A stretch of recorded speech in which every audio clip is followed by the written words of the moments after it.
Evening டைமில் சூப்பரான ஒரு வடை தாங்க. ரொம்ப டேஸ்டியாக இருந்தது. மேலே எல்லாம் கிறிஸ்பியாகவும் உள்ளே வந்து நல்லா சாஃப்டாகவும் இருந்தது. இது வந்து நார்த் இந்தியன்ஸு அதிகமாக செய்வாங்க. ஜவ்வரிசி வடை தான் இன்றைக்கி நம்ம வந்து பார்க்க போகிறோம். வாங்க எப்படி செய்கிறதுன்னு பார்க்கலாம்.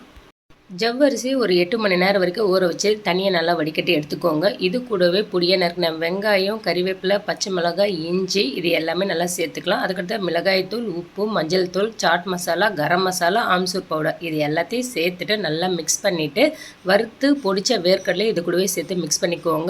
இதுக்கு அடுத்ததாக உங்களுக்கு ஒருவேளை இந்த ஜவ்வரிசி நல்லா பைண்ட் ஆகலைன்னா உருளைக்கிழங்கு வேக வச்சுதே சேர்த்துக்கலாம். அப்படி இல்லை ப்ரெட்டை வந்து நல்லா தண்ணியில் வந்து நினச்சிட்டு தண்ணியை வந்து ட்ரைன் பண்ணிவிட்டு அதுக்கப்புறமா சேர்த்து நல்லா மிக்ஸ் பண்ணி வடையை சுட்டு எடுத்துக்கோங்க.